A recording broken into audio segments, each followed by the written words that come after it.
Anh cứ mãi cô đơn bơ vơ bao lâu rồi ai đâu hay. Ngày cứ thế trôi qua miên man riêng anh một mình nơi đây. Những phút giây trôi qua tầm tay, chờ một ai đó đến bên anh, lắng nghe những từng từ nừng nừng. Là tia nắng ấm, là em đến bên anh cho vơi đi ưu phiền ngày hôm qua.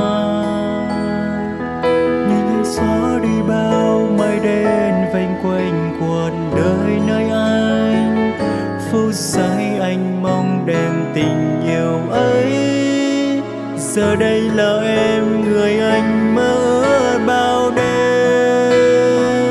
Sẽ luôn thật gần bên em, sẽ luôn là vòng tay ấm êm, sẽ luôn là người yêu em, cùng em đi đến chân trời.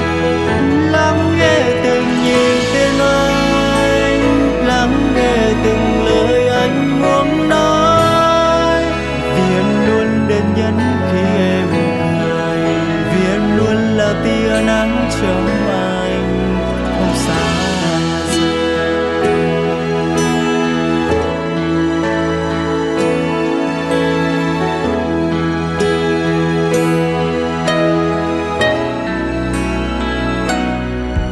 Bình minh dẫn lối, ngày sau có em luôn bên anh trên con đường ta chung lối.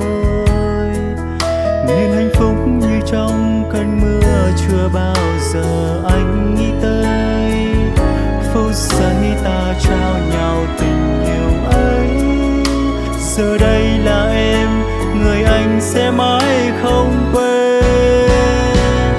Sẽ luôn thật gần bên em, sẽ luôn là vòng tay ấm êm, sẽ luôn là người yêu em, cùng em đi đến chân trời.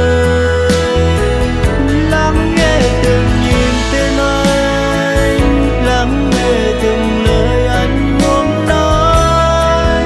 Vì em luôn đến nhấn khi em cười, vì em luôn là tia nắng trong anh, không xa rời.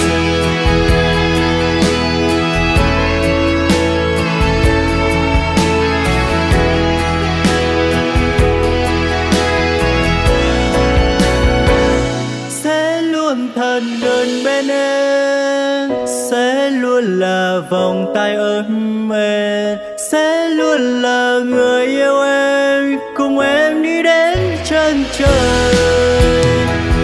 Lắng nghe từng nhịp tim anh, lắng nghe từng lời anh muốn nói.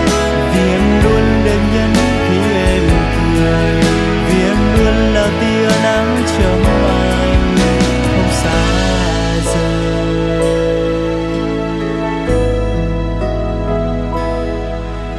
Vì em luôn là tia nắng trong anh, không xa rời.